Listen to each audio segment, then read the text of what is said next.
Élève ta voix et dis merci à Dieu parce qu'il a inscrit ton nom dans le livre de vie. Oh, gloire à Jésus, Seigneur. Dis-lui merci parce qu'il t'a racheté. Oh, merci. Dis-lui merci parce qu'il t'a introduit dans la famille royale, Alléluia. la famille des enfants de Dieu. Oh, tu es privilégié. Dis-lui merci. Ne regarde pas aux problèmes, mais regarde à ce qu'il est capable de faire. Et proclame ce que tu veux voir, non pas ce que tu vois et que tu vis. Élevons nos voix et disons, au nom de Jésus-Christ, prions encore. Prions et disons merci. Merci, ô Dieu. Merci, Jésus. Merci, Père éternel. Merci, tendre Père. Merci. Merci pour cette intronisation, ô Dieu, dans la famille des enfants de Dieu. Merci, tendre Père. Merci, mon Dieu, mon roi. Merci pour ton amour. Merci pour ta bonté. Merci pour ta fidélité. Que toute la gloire te revienne. Dans le nom de Jésus-Christ. Dans le nom de Jésus, Père. Ce matin, nous te disons merci. Merci, ô Dieu, pour cette réunion. Merci, tendre Père, pour cette réunion. Que la gloire te revienne. Que l'honneur te revienne. Reçois la gloire. Reçois l'honneur. Reçois la magnificence. Reçois le règne, tendre Père. Dans le nom de Jésus-Christ. Merci, Jésus. Merci, tendre Père. Au nom de Jésus-Christ, que nous avons ainsi prié. Et nous disons tous Amen. Amen. Amen. Amen. Alléluia. Amen. Que le Seigneur vous bénisse. Amen. Nous allons prendre place. Est-ce que vous allez bien? Amen. Quelqu'un est-il dans la souffrance parmi nous qui souhaiterait que l'Église puisse prier pour lui? C'est quelqu'un qui a besoin qui est malade, qui ne se sent pas bien, qui souhaiterait que l'Église puisse prier pour lui. La Bible déclare que la prière des justes a une grande efficacité. Gloire à Jésus. Nous sommes reconnaissants à Dieu qui nous a conduits en ces lieux ce matin. Et nous sommes conscients que nous ne sommes pas là au nom d'une association, d'un parti politique, mais nous sommes là pour la gloire de notre Seigneur Jésus-Christ. Alléluia. Et donc, sans plus tarder, je vais nous inviter à prendre nos Bibles dans le livre de Exode, chapitre 33. Nous lirons le verset 1 à 5 et le verset 15 à 22. Donc, les textes bibliques sont déjà au tableau. Je vais juste demander à la sœur Flora de rajouter un autre texte. Luc, Apocalypse chapitre 21, verset 1 à 6. Apocalypse chapitre 21, verset 1 à 6. C'est bon, c'est tout. Merci beaucoup. Donc, notre texte base ce matin se trouve dans le livre d'Exode, chapitre 33, versets 1 à 3, et ensuite le verset 15 à 22. Nous lirons aussi Matthieu 18, verset 20, et Exode 28, verset 5, Deutéronome 23, verset 14, Luc 4, versets 5 à 7, et enfin Apocalypse 21, versets 1 à 6. Donc, le texte base, Exode, chapitre 33, versets 1 à 3, et le verset 15 à 22. Je lis la parole du Seigneur. Est-ce que, pour le respect de la parole de Dieu, pour cette première lecture, nous pouvons tous nous mettre debout, s'il nous plaît, pour cette première lecture? On va tous se mettre debout. Alléluia. Donc, je lis la parole du Seigneur dans le livre d'Exode, chapitre 33, à partir du verset 1 jusqu'au verset 3, et ensuite verset 15 jusqu'au verset 22. Il est écrit: Le Seigneur ordonna à Moïse: En route, quittez ces lieux, toi et le peuple que tu as fait sortir d'Égypte, et allez dans le pays que j'ai juré à Abraham, à Isaac et à Jacob de donner à leurs descendants. J'enverrai mon ange pour vous guider. Je chasserai les Cananéens, les Amorites, les Hittites, les Pérézites, les Hivites et les Jubésites. Vous pourrez alors pénétrer dans le pays qui regorge de lait et de miel. Mais je ne vous accompagnerai pas moi-même. Rebelle comme vous l'êtes, je risquerai de vous exterminer en chemin. Verset 15 au verset 22. Je vais prendre à partir du verset 12.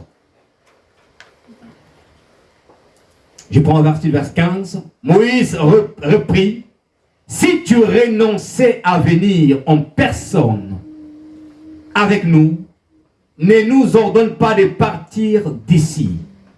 En effet, si tu ne nous accompagnes pas, comment pourront-on savoir que tu nous accordes ta faveur à ton peuple et à moi? Seule ta présence peut nous distinguer des autres peuples de la terre. Le Seigneur répondit à Moïse, je réaliserai cela même que tu viens de dire. Je t'accorde ma faveur car c'est toi, c'est bien toi que j'ai choisi. Verset 18. Moïse lui demanda, permets-moi de contempler ta gloire. Le Seigneur répondit à Moïse, il dit alors, je vais passer devant toi en te montrant toute ma bonté et en proclamant mon nom, le Seigneur. J'aurai pitié de qui je veux. Je veux avoir pitié. Et j'aurai compassion de qui je vais avoir compassion. Cependant, ajouta-t-il, tu ne pourras pas me contempler de face, car aucun être humain ne peut me voir de face et rester en vie. Il y a tout près de moi un emplacement, un rocher, où tu te tiendras. Quand je passerai en manifestant ma gloire, je te cacherai dans un creux du rocher, en te couvrant de ma main, jusqu'à ce que je sois passé. Ensuite, je retirerai ma main et tu pourras me voir de dos, puisque l'on ne doit pas me voir de face. Parole de l'Éternel. Amen. Amen. Amen. On peut s'asseoir. Merci beaucoup. Je vais prendre Apocalypse chapitre 21, versets 1 à 6. Apocalypse chapitre 21, versets 1 à 6. Alors je vis un nouveau ciel et une nouvelle terre. Le premier ciel et la première terre avaient disparu. Et il n'y avait plus de mer. Et j'ai vu la ville sainte, la nouvelle Jérusalem, qui descendait du ciel, envoyée par Dieu, prête comme une épouse qui s'est faite belle pour aller à la rencontre de son mari. J'ai entendu une voix forte qui venait du trône en disant, maintenant la demeure de Dieu est parmi les hommes. Il demeurera avec eux et ils seront ses peuples. Dieu lui-même sera avec eux. Il sera leur Dieu et il essuiera toute larme de leurs yeux. Il n'y aura plus de mort. Il n'y aura plus ni de deuil, ni lamentation, ni douleur. En effet, les choses anciennes ont disparu. Alors, celui qui siège sur le trône déclara, maintenant, j'ai fait toutes choses nouvelles. Puis il me dit, écris ceci, car mes paroles sont vraies et dignes de confiance. Et il ajouta, sans effet, je suis alpha et l'oméga, le commencement et la fin. Celui qui a soif, je lui donnerai à boire gratuitement à la source d'eau vive. Quiconque aura remporté la victoire recevra de moi ses dons. Je serai son don et il sera mon fils. Quant aux lâches, aux infidèles, aux abominables, aux meurtriers, aux gens immoraux, à ceux qui pratiquent la magie, à ceux qui adorent les idoles et aux menteurs, leur place sera dans le lac de soufre enflammé qui est la seconde mort. Amen. Amen. Dernier passage, Matthieu, chapitre 18, verset 20. Matthieu, chapitre 18, verset 20. Il est écrit, car là où 2 ou 3 s'assemblent en mon nom, je suis au milieu d'eux. Amen. Amen. Là où 2 ou 3 personnes s'assemblent en mon nom, je suis au milieu d'eux. Le thème que nous souhaiterons partager ce matin, nous l'avions commencé dimanche dernier, Et ce dimanche, par la grâce du Seigneur, nous allons le terminer.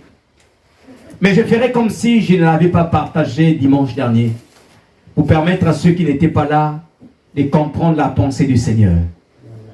Alléluia.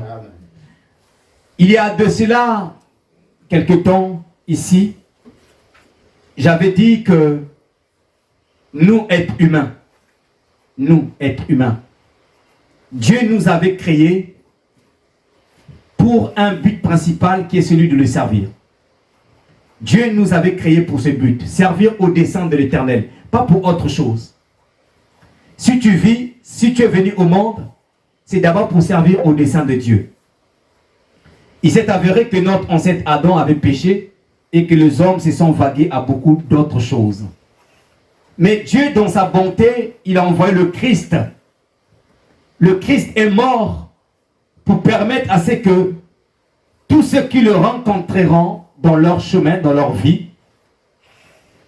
tous ceux qui naîtront de nouveau dans leur esprit, puissent être reconnectés à cette volonté primitive, qui est la volonté, qui est celui, qui est celle de servir aux intérêts de Dieu. Alléluia. Amen.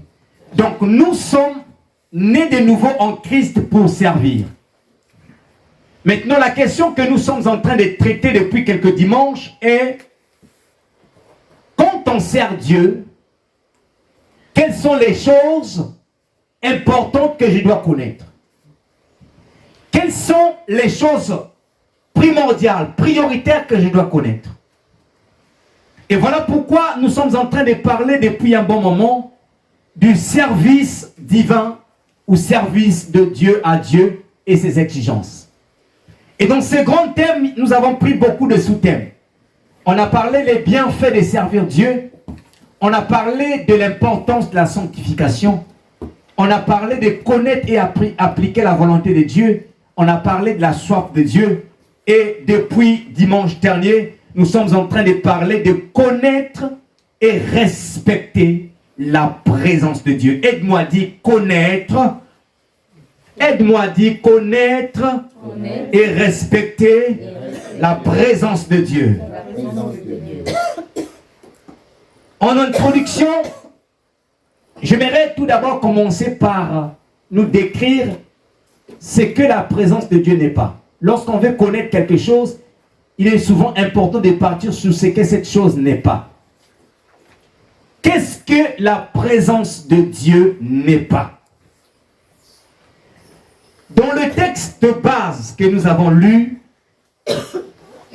on a lu que le peuple d'Israël s'est trouvé dans le désert de Sinaï. Le peuple d'Israël s'est trouvé dans le désert de Sinaï. C'est à Sinaï que le peuple a reçu la loi de Dieu. C'est à Sinaï que Dieu a donné le modèle du tabernacle. C'est à Sinaï que Dieu a exercé son premier jugement. Lorsque le peuple avait élevé le veau d'or, rappelez-vous, Dieu avait tué plus de 3000 personnes parce qu'ils avaient adoré le veau d'or à Sinaï. C'est à Sinaï que le tabernacle était ou encore avait été construit.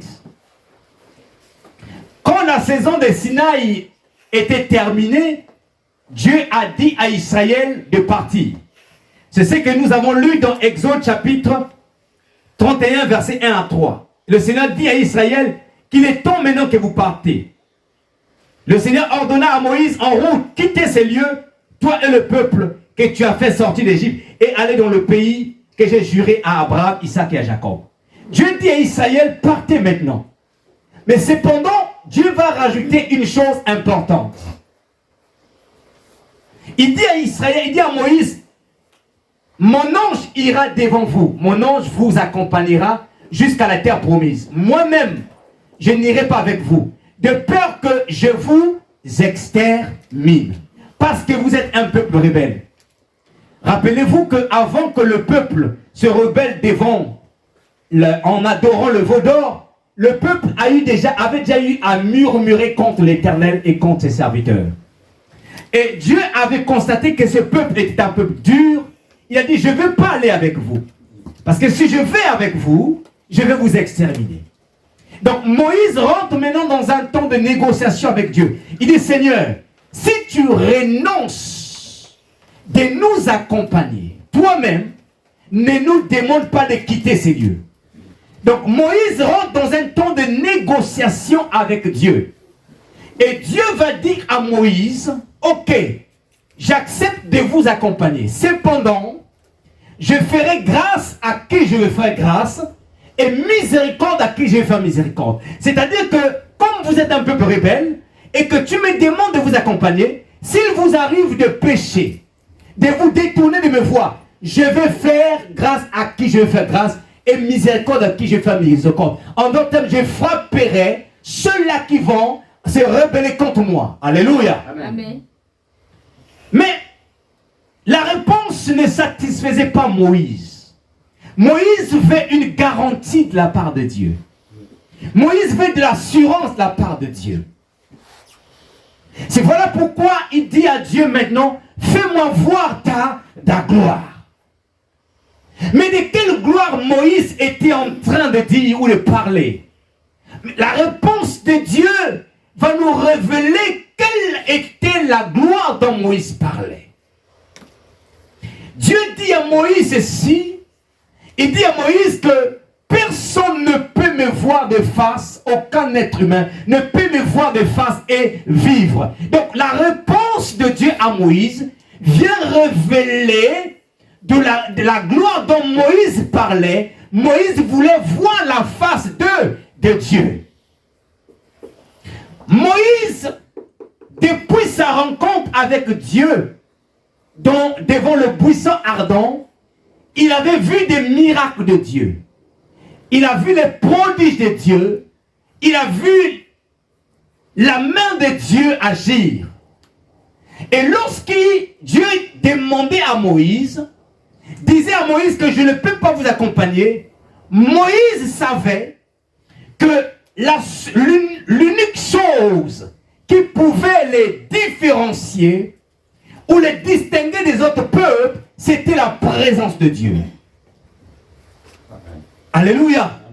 C'était la présence de Dieu. Moïse savait qu'il n'y avait aucune autre chose qui pouvait les différencier, qui pouvait les distinguer des autres peuples, si ce n'est la présence de Dieu, frères et sœurs dans le Seigneur. Malgré que Dieu a dit mon ange, Moïse non, il a dit pas l'ange, mais toi-même.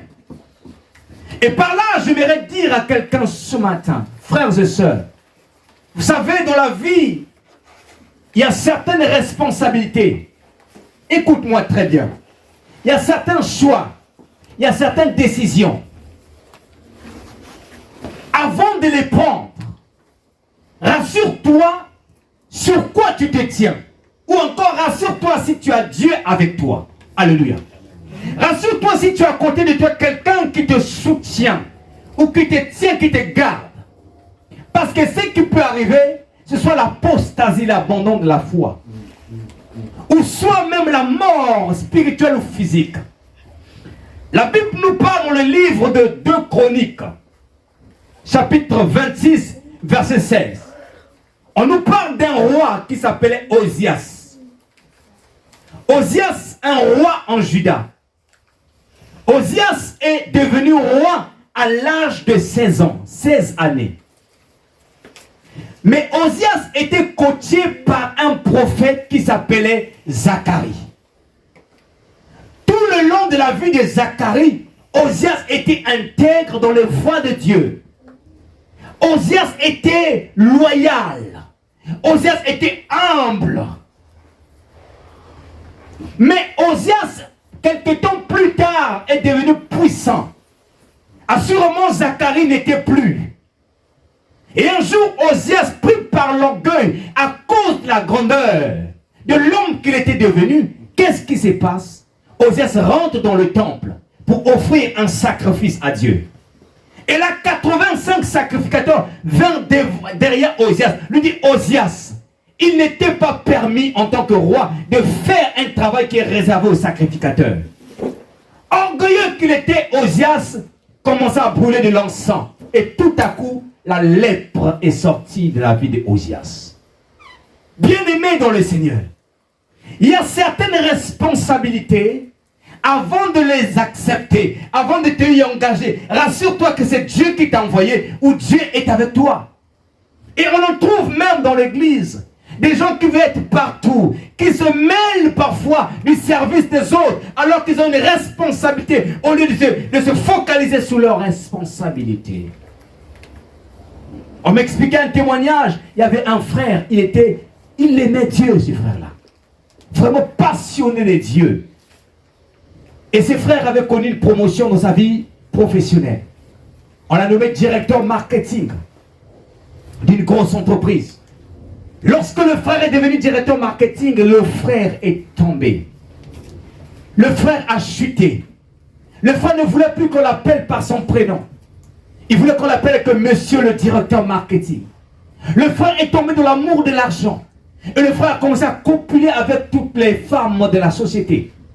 À cause de quoi? À cause de la gloire.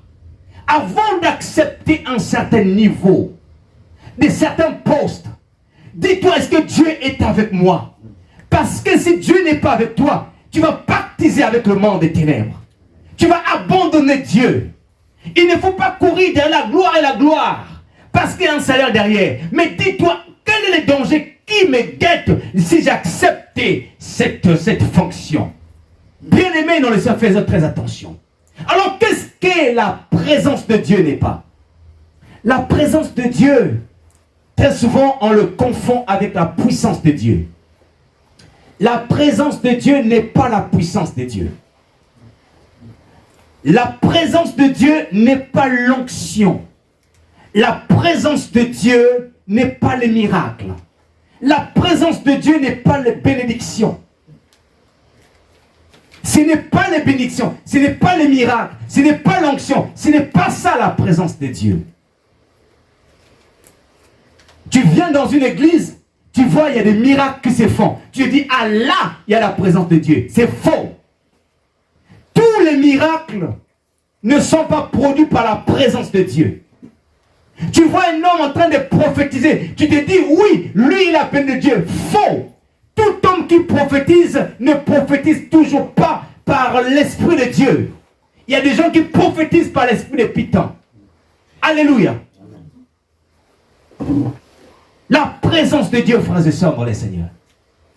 L'église aujourd'hui, dans le domaine de la prophétie, les gens aiment bien lorsque le prédicateur dit ainsi parle le Seigneur. Ils pensent que c'est ça. La prophétie, ce n'est que ça. J'aimerais dire à quelqu'un ce matin, la prophétie par excellence, c'est la parole de Dieu.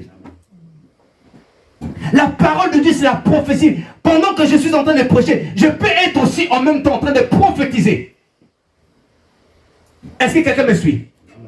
Il y a un dimanche ici à l'église, il y a une personne qui avait invité un de ses camarades.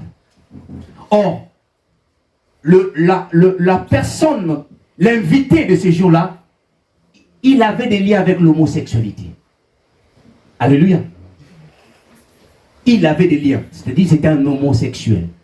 Et quand il est venu, j'étais en train de prêcher sur les 6 esprits méchants à chasser pour posséder son héritage. Et là, quand j'arrive dans l'esprit des Cananéens, parce qu'à Canaan, rappelez-vous Sodome et Gomorrhe, il y avait des homosexuels. Et j'ai touché la partie homosexualité. Sans savoir que la personne qui était en face de moi était un homo. Et derrière, après, on a eu un événement ici, j'ai demandé à la personne qui avait, est-ce que tu peux inviter telle personne? Il dit, ah mais il ne viendra pas parce qu'il regarde la situation. Et j'ai su à ce moment-là que la personne était homo. Bien-aimé dans le Seigneur, j'étais en train de prophétiser sans se rendre compte. Je parlais d'une situation de quelqu'un. Je disais que l'homosexualité était un péché pour que la personne soit délivrée de cet esprit. Amen. Il y a des gens qui pensent que les miracles, ce sont seulement, il faut crier pour voir. Non! Il y a des miracles qui se font même en cachette. J'ai connu un homme de Dieu, à peu près 6 à 7 ans en France. Le dossier à l'ambassade, regroupement familial. Oh, rien du tout qui se passe. Le pasteur là, je l'invite, il vient prêcher ici. Il quitte ici, le lundi, l'ambassade appelle sa famille pour avoir les visas. il m'appelle, il me dit, oh, mais ton église là, c'est comment? Donc Dieu attendait seulement que je vienne prêcher à ton église. Un autre homme de Dieu que je connais qui était marié il y a longtemps. Ils avaient 100 enfants. Je l'ai invité il n'y a même pas un an ici. Il est venu prêcher. À la fin, quand il a fini de prêcher, j'étais en train de prier pour lui. Je savais de quoi j'ai prêché. J'ai prié.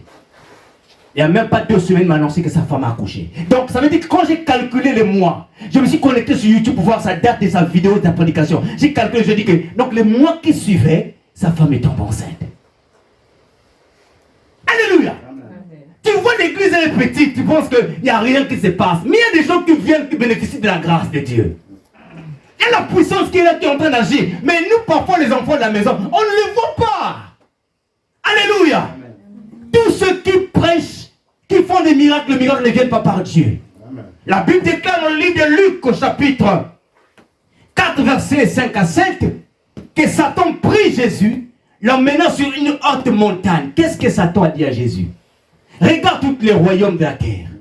Si tu te prosternes devant moi, je te donnerai la puissance et la gloire de tous tes royaumes. Donc Satan donne la puissance et la gloire.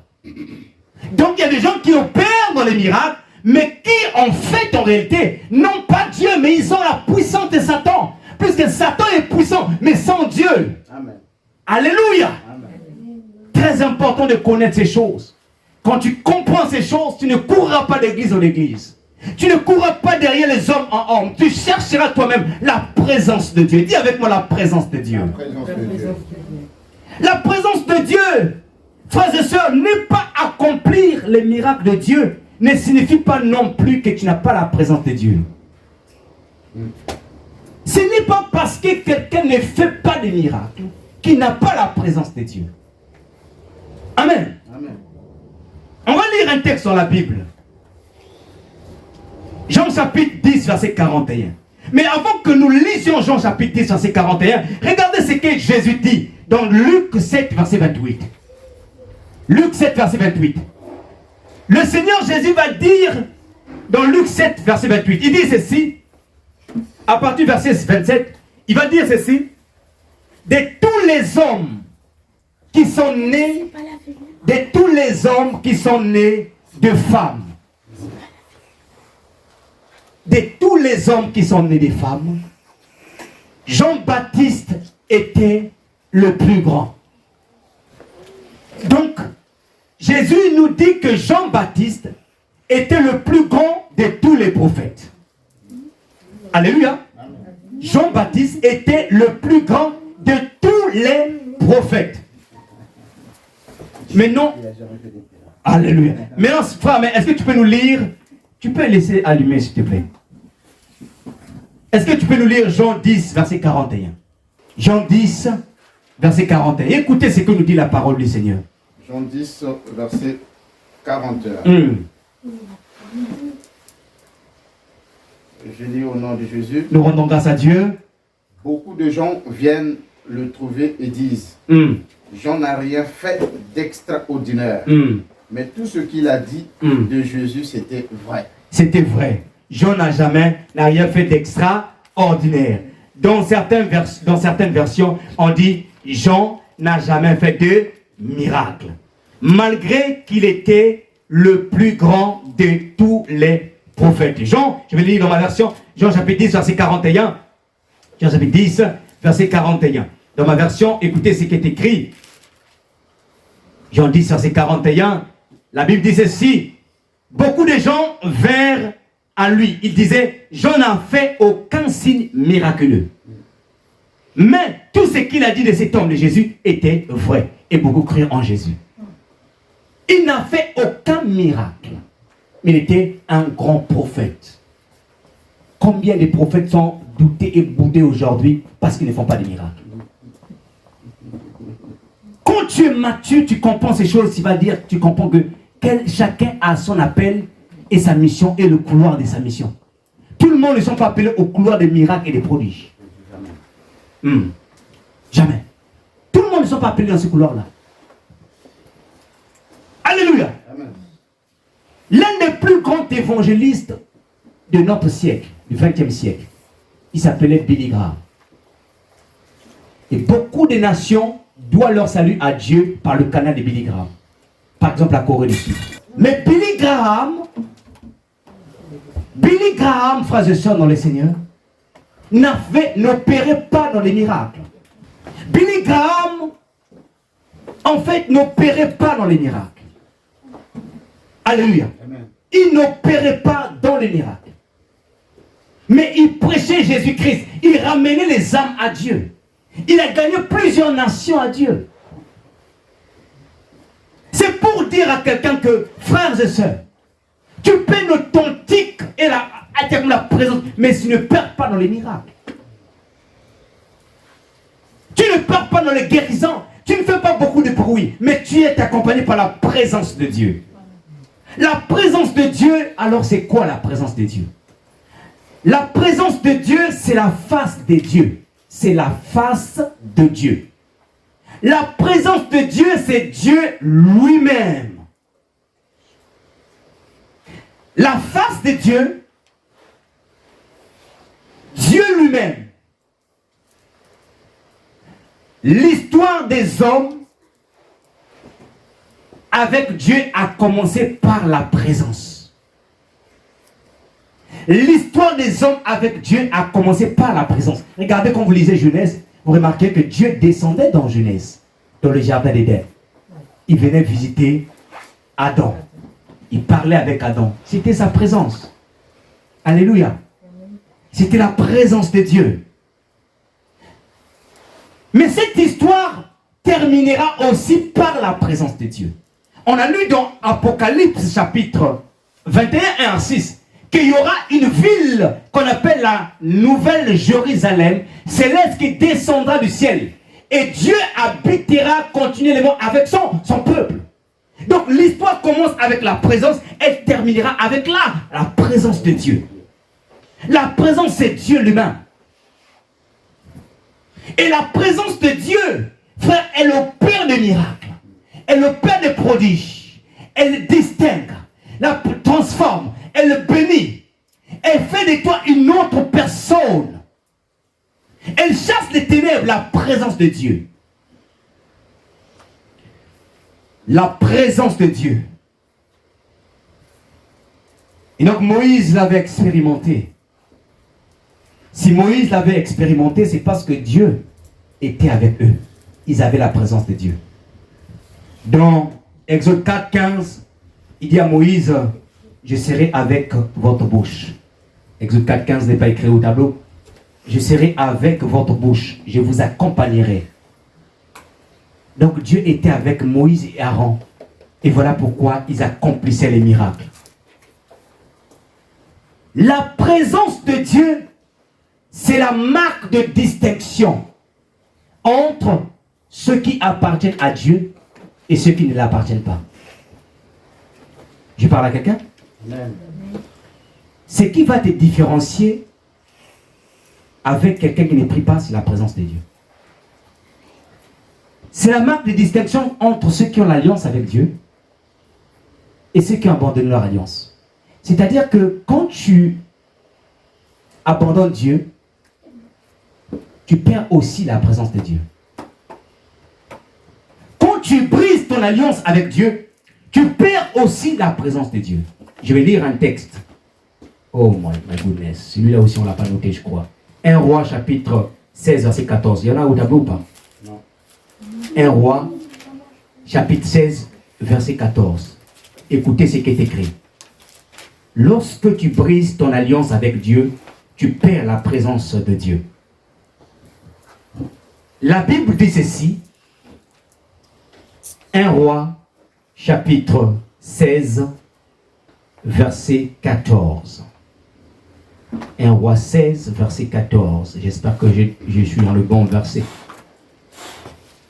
1 Roi, chapitre 16, verset 14. Je ne suis pas au bon verset. Je vais prendre 1 Roi, chapitre 6. C'est l'histoire de Saoul.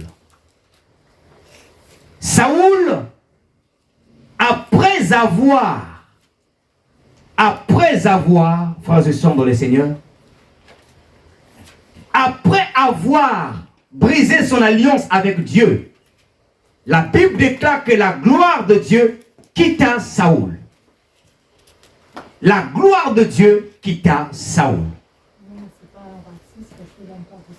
Oui, c'est pas un roi 6. Un roi, c'est pas un roi 6. Alléluia. C'est 1 Samuel chapitre 16, verset 14.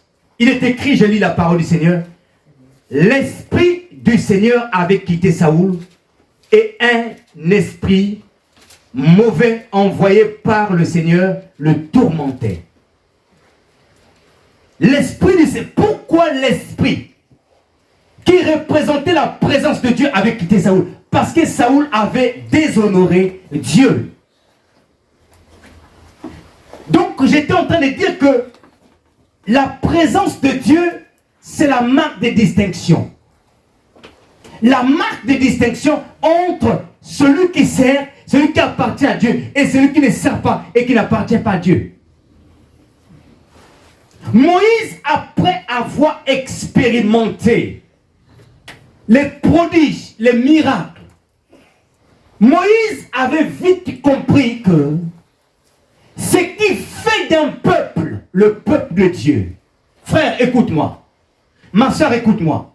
Ce qui fait de toi un enfant de Dieu, ce qui fait d'une église l'église de Dieu, ce n'est pas la beauté de l'église, du bâtiment. Ce n'est pas les miracles que font le pasteur. Ce n'est pas l'éloquence du pasteur. Ce n'est pas la décoration. Ce n'est pas le fait que tu sers Dieu. Ce qui fait de toi un enfant de Dieu, ce qui fait d'une église l'église de Dieu, c'est la présence de Dieu. Est-ce que quelqu'un m'a compris? Amen. Donc si tu n'as pas la présence de Dieu, tu n'es pas un enfant de Dieu. Ou encore tu es une ou un religieux ou une religieuse. Ce qui fait d'une église l'église de Dieu, c'est la présence de Dieu. Donc Moïse l'a vite compris, très tôt il a compris. C'est pourquoi Moïse a dit, Seigneur, si tu renonçais toi-même de venir avec nous, ne nous dis pas de quitter ces lieux.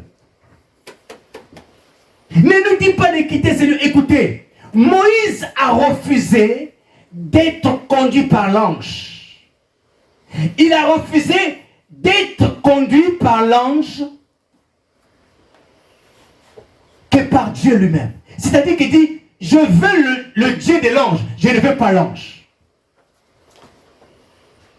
Amen. Je veux le Dieu de l'ange et pas l'ange. Moïse dit, je n'irai pas dans le pays où coule le lait et le miel sans le Dieu qui donne le lait et le miel. Autrement dit, Moïse a refusé la gloire, le succès, l'élévation. Il a refusé les bénédictions sans le Dieu qui donne la bénédiction. Combien de personnes aujourd'hui choisissent les bénédictions au lieu de Dieu des bénédictions? Combien de gens aujourd'hui sont prêts à briser leur alliance avec Dieu pour les choses éphémères et les choses de cette terre? Combien de personnes? Mais Moïse a vite compris. Il a dit, non, une élévation sans Dieu n'est pas une élévation. Même si aux yeux des hommes, ça peut être considéré comme une élévation, mais ce n'est pas une élévation. Moïse a compris que faire un pas, 2 pas en avant sans Dieu, c'est comme si tu faisais 10 pas en arrière. Il a vite compris ces choses. Et j'ai pris ce matin que Dieu nous fasse comprendre ces choses. L'importance de la présence de Dieu. Bien-aimé, la gloire sans Dieu n'est pas gloire, n'est que vanité. Salomon, dans toute sa grandeur et sa bénédiction, à la fin de sa vie, il a dit, vanité des vanités, tout n'est que vanité. Nous devons chercher la présence de Dieu. C'est la plus importante, la présence de Dieu. La présence de Dieu, frère, elle apporte la vie. La présence apporte la guérison, la santé, la paix, la joie. L'immense joie dans ton cœur. Parfois tout va mal, mais quand la présence de Dieu t'environne, tu as la joie. Les gens ne comprennent pas en fait. Ils te disent, mais comment est-ce que tu as des problèmes, mais tu es tout dans la joie? C'est la présence de Dieu qui fait ça. La présence de Dieu, elle est très importante, frères et sœurs. Nous devons chercher la présence de Dieu. Même quand tu viens à l'église, cherche, prépare-toi pour rencontrer la présence de Dieu. La présence de Dieu. Psaume chapitre 51. Qui a déjà lu ce psaume? Psaume 51. C'est un psaume qui parle de quoi? La repentance, non? Oui. Parce que David avait péché contre Bathsheba. Il a tué le mari de Bathsheba. Et lorsque le prophète Nathan vient lui parler, David pleure. Il se repent et il écrit ce psaume. Maintenant, remarquez ce psaume. Prenons ensemble le verset 13 du psaume 51. Écoutez. Quelqu'un qui est dans toute sa gloire, il est roi. Il pêche contre Dieu. Mais quand vous lisez ce psaume, David ne dit jamais à Dieu, protège mon royaume, protège ma couronne, protège ma gloire, protège mon élévation, protège mon argent. David ne dit pas ça à Dieu. Qu'est-ce que David demande à Dieu? Quelqu'un peut lire le verset 13? Ne me chasse pas loin de toi. Ah. Ne m'enlève pas ton Esprit Saint. Ah. Qu'est-ce qui intéresse David? L'élévation à la gloire ou bien la présence de Dieu? Il dit, ne me chasse pas loin de toi. Ne m'enlève pas ton esprit. David était prêt à tout abandonner, sauf une seule chose, la présence de Dieu. Il était prêt que Dieu lui prenne la couronne royale, comme il avait pris la couronne de Saoul. Il était prêt que Dieu lui prenne tout, mais sauf une seule chose, la présence de Dieu. Parce que David savait que la présence de Dieu engendre tout. Quand tu as la présence de Dieu, frère, elle peut tout engendrer. Quand tu rentres dans les temps de prière personnelle à la maison, Seigneur, manifeste ta présence. Parce qu'il y a la présence universelle qui couvre la terre parce que Dieu est omniprésent. Il y a la présence incarnée, qui est le Saint-Esprit en nous. Mais il y a la présence manifeste. La présence manifeste, c'est quand lorsqu'on vient ici, on est en train de prier. Nous avons le Saint-Esprit, non? Mais c'est quand Dieu vient, il agit. David savait que la présence de Dieu, elle peut tout, elle peut tout, elle peut tout. C'est la présence de Dieu qui a permis que le bâton d'Aaron avait vergé dans le lieu très saint. La présence de Dieu, elle fait germer les choses là où il y avait la sécheresse. Elle apporte de l'eau là où il n'y avait pas d'eau, là où c'était désert. La présence de Dieu. Église, cherchons la présence de Dieu. Alléluia. Prions pour la présence de Dieu. Que la présence de Dieu soit manifeste toujours dans l'église. David connaissait l'importance de la présence de Dieu. Et il savait une des exigences pour que cette présence demeure, c'était la sanctification. C'est pourquoi il a pleuré. Il savait que là, il venait de pécher. Deutéronome 23, verset 14 dit, car l'Éternel, ton Dieu, marche au milieu de ton camp pour te protéger et pour livrer tes ennemis devant toi. Ton camp devra donc être saint, afin que l'Éternel ne voie pas chez toi rien d'impur et qu'il ne détourne point de toi. La sanctification garde la présence de Dieu. Et quand David venait de pécher, il a pleuré. Il a dit, Seigneur, j'ai péché contre toi. Seigneur, j'ai fait mal. Seigneur, j'ai fait mal. Seigneur.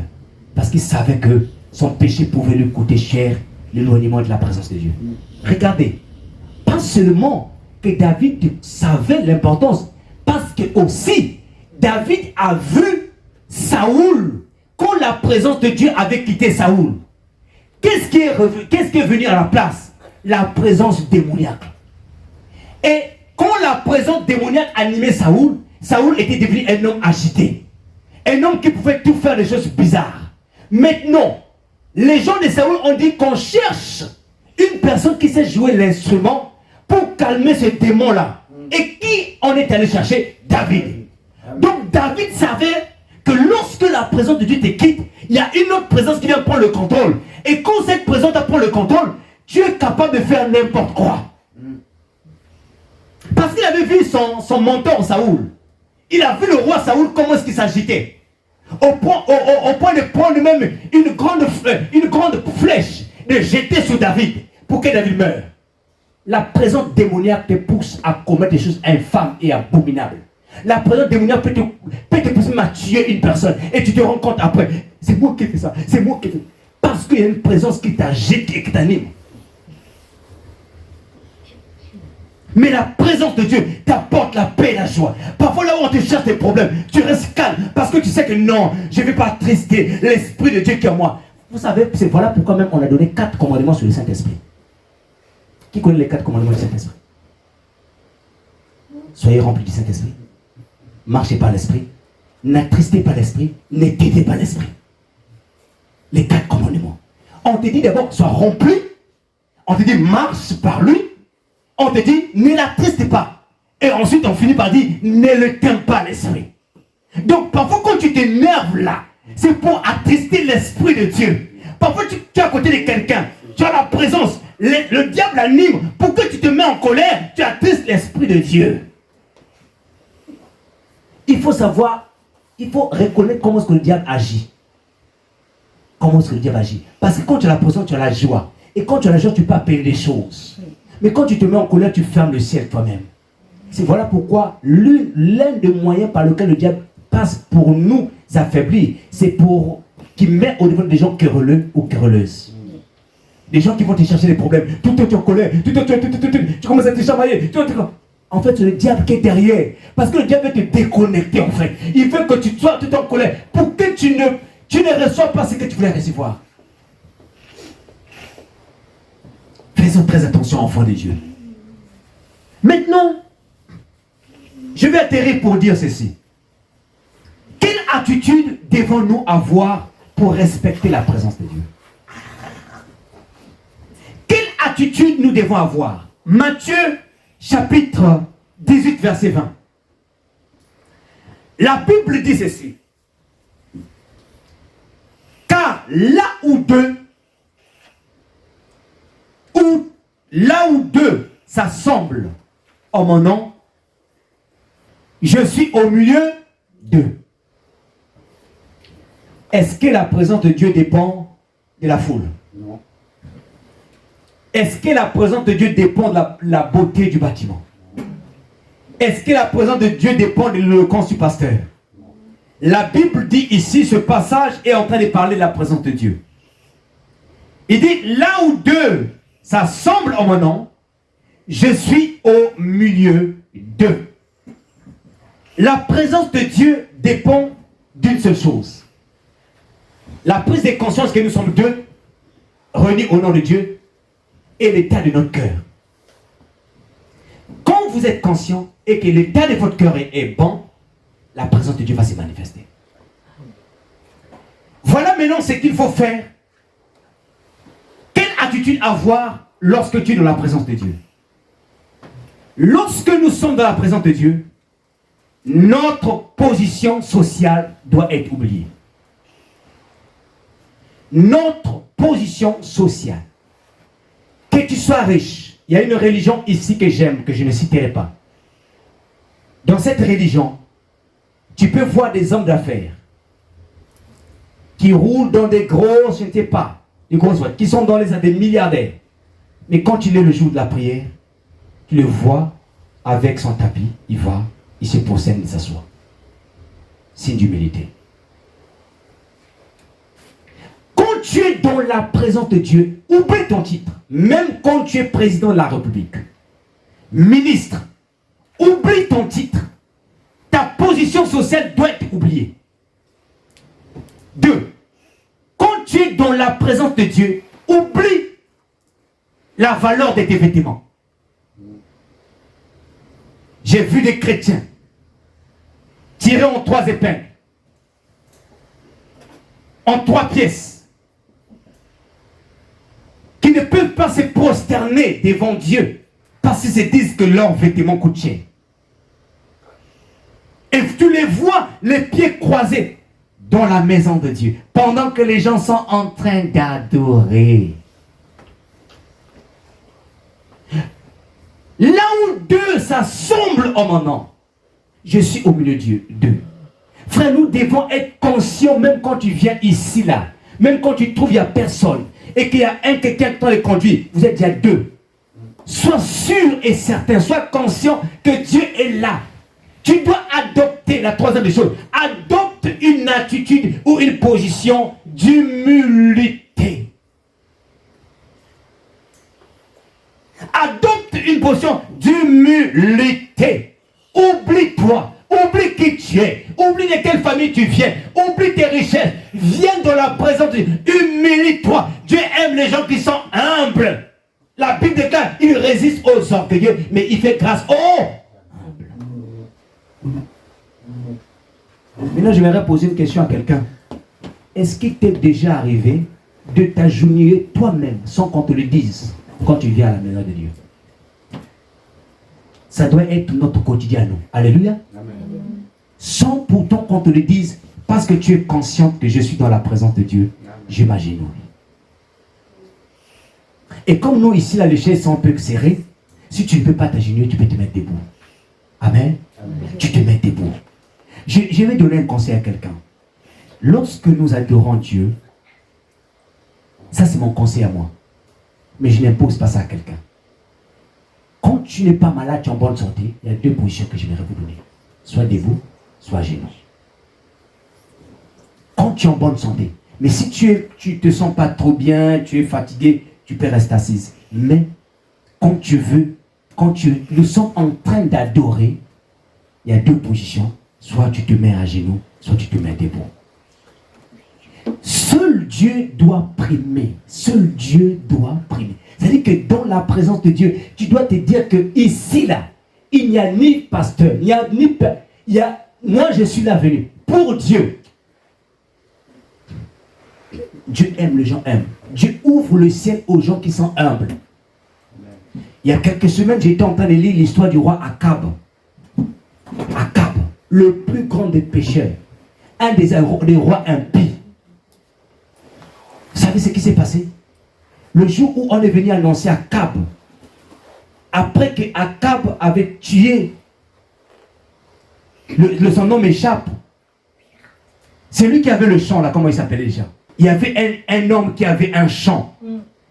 Et Akab et Jézabel, c'est sa femme Jézabel qu'il avait tué. Mais lorsqu'on est venu annoncer à Akab que tu vas mourir parce que tu as tué un innocent, la Bible nous dit que Akab, frères et sœurs dans le Seigneur, Akab, qu'est-ce qu'il a fait? Akab s'est humilié devant Dieu. Il s'est humilié devant le Seigneur.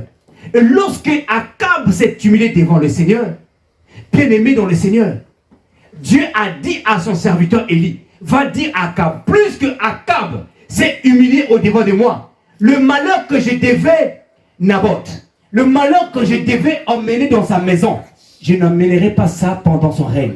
Je l'emmènerai après son règne. Parce que Akab s'était humilié.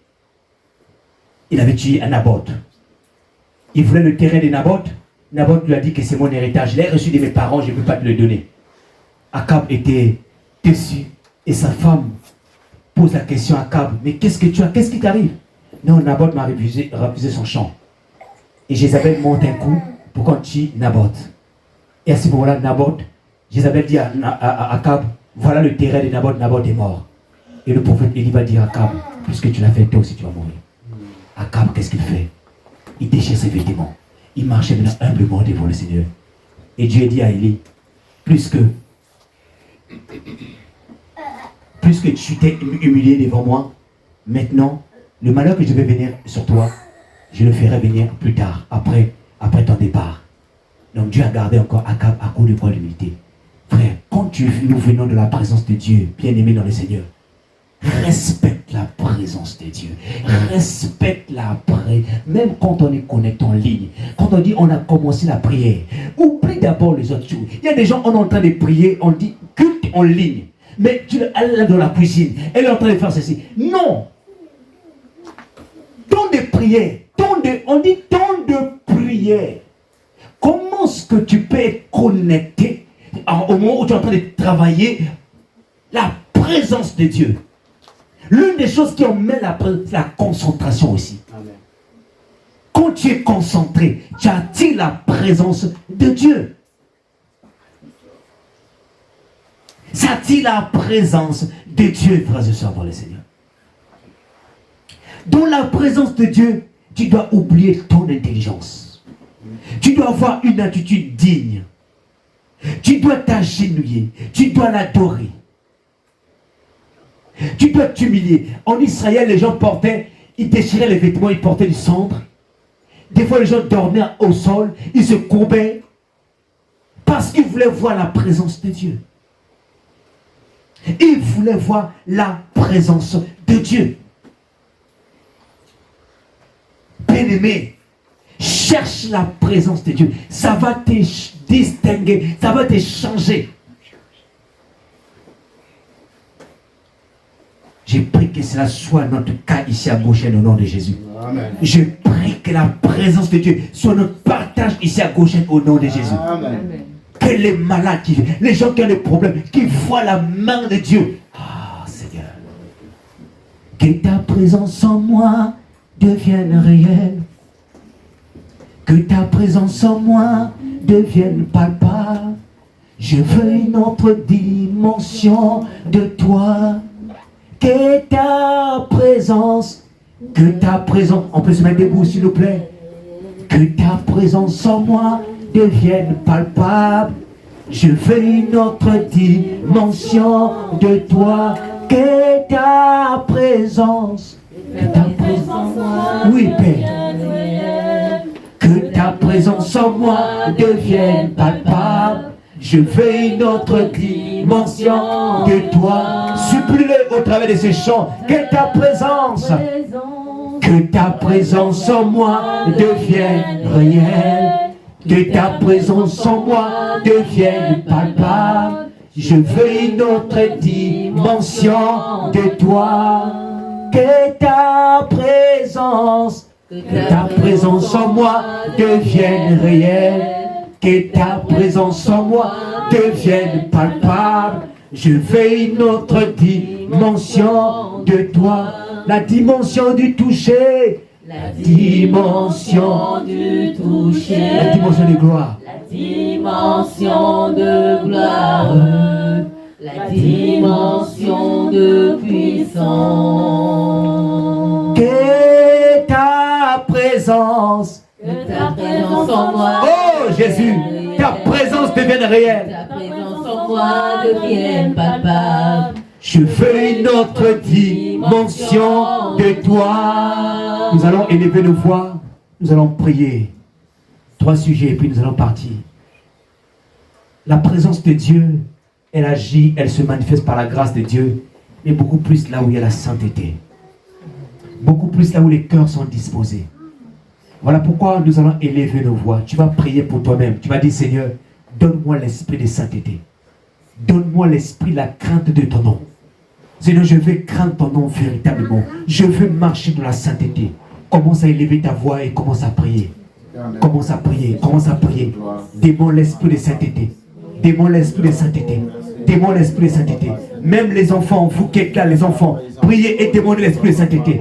Démondez l'esprit de sainteté. Dites à Dieu, Père, donne-nous l'esprit de sainteté. Vous êtes encore des enfants, mais Dieu peut vous donner l'esprit de sainteté pour que vous grandissiez dans la sainteté. Priez, même les enfants, priez. Demandez l'esprit de sainteté. Demandez l'esprit de sainteté dans le nom de Jésus-Christ. L'esprit de sainteté vient dans nos cœurs, vient dans le cœur des enfants, vient dans le cœur des parents, vient dans le cœur des parents, dans le cœur des enfants, dans le cœur des enfants, dans le nom de Jésus-Christ, dans le nom de Jésus. Nos enfants sont bombardés par toutes sortes d'images, des dessins animés où il y a la sorcellerie. Oh, nous prions, et l'esprit de sainteté vient sanctifier les yeux de nos enfants, le cœur de nos enfants, dans le nom de Jésus-Christ. L'esprit de sainteté vient dans cette église, vient dans cette assemblée, dans le nom de Jésus. Oui, Père, nous prions pour l'esprit de sainteté. Nous prions pour l'esprit de sainteté. Nous prions pour l'esprit de sainteté. Au nom puissant de Jésus-Christ, nous prions pour l'esprit de sainteté.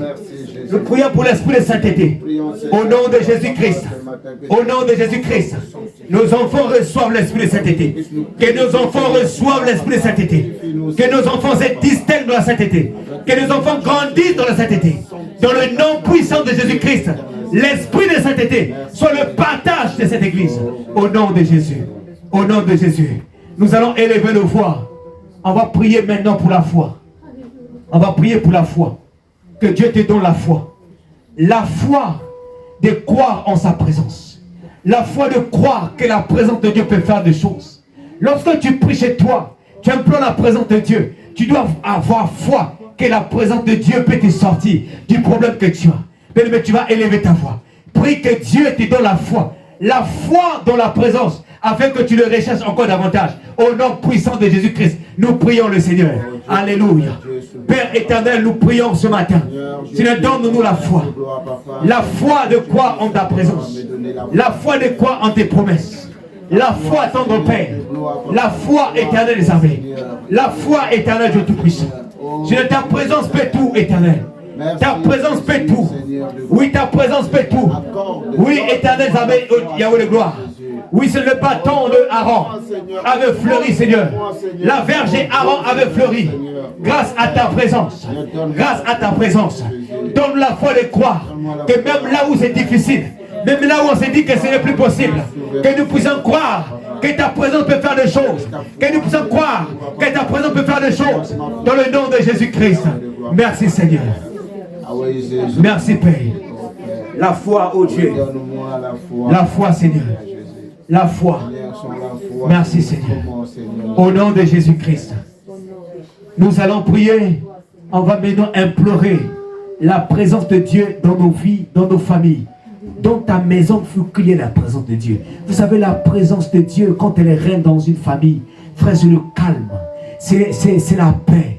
L'ennemi vient souvent s'aimer pour chasser la présence de Dieu. Il sème souvent les zizanies, il sème souvent les conflits, les problèmes, les disputes dans nos familles pour chasser la présence de Dieu loin de nous. C'est pourquoi vous allez constater après, quand la présence est chassée, les enfants commencent à tomber malades, les choses commencent à arriver. Bien aimé, on va prier que la présence de Dieu vienne dans ton cœur.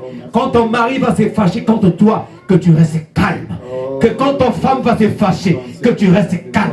Que tu dis, Seigneur, je veux la présence de Dieu dans le cœur de mon mari. Je veux la présence de Dieu dans le cœur de ma femme. Je veux la présence de Dieu dans le cœur de mes enfants. Je veux la présence de Dieu dans mon foyer. Mais prie la présence de Dieu. Démons la présence de Dieu. Démons la présence de Dieu. Démons la présence de Dieu. Parce que la confrontation n'est pas la bonne solution. La confrontation n'est pas la bonne solution. Démons la présence de Dieu.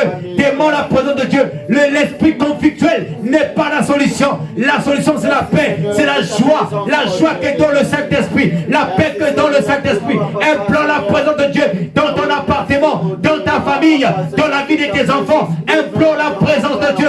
La présence de Dieu. Couvre tes enfants partout où ils vont. Que la présence les accompagne. La présence les accompagne. La présence les couvre. Dans le nom de Jésus-Christ. Oh, la présence de Dieu. Ta présence, Seigneur, de la présence de Dieu. Merci, la présence de Dieu. La présence de Dieu. La présence de Dieu. C'est que nous avons soif de ta présence dans nos familles, dans nos familles, dans nos familles, dans nos familles, dans nos familles, dans nos familles, dans nos enfants, dans nos activités. Ta présence chasse, oh Dieu, les mauvais vents, les mauvais vents. Au nom de Jésus-Christ, au nom de Jésus-Christ, nous chassons toute présence qui ne vient pas de toi, au loin de cette église, loin de nos vies, au nom de Jésus-Christ. La présence satanique soit chassée, la présence satanique soit chassée, la présence satanique soit chassée, la présence démoniaque soit chassée, la présence de maladie soit chassée, au nom de Jésus-Christ. Oui, merci Seigneur. Alléluia. Nous allons dire maintenant merci à Dieu. Merci pour tout ce qu'il a fait, pour ce culte. Élève ta voix, commence à prier. Et lui merci ce matin. Merci Jésus, merci. Merci Père. Merci pour ton amour. Merci pour ta présence. Merci pour ta parole. Merci. Que toute ta gloire te revienne. Que tout l'honneur te revienne.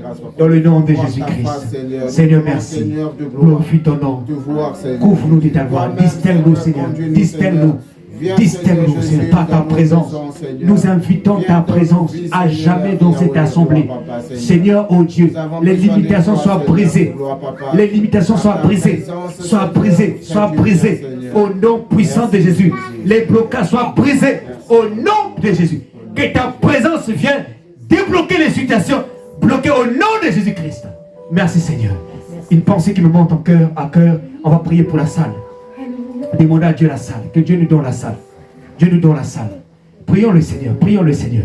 Seigneur, donne-nous une salle. Une salle en fonction de nos moyens. Une salle où nos enfants vont avoir leur salle à eux. Où nos enfants vont avoir une salle pour les enfants. Prions le Seigneur au nom de Jésus. Père, nous te prions.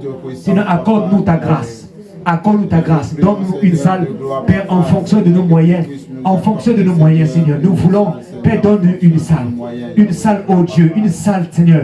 C'est beaucoup plus grande que celle-ci.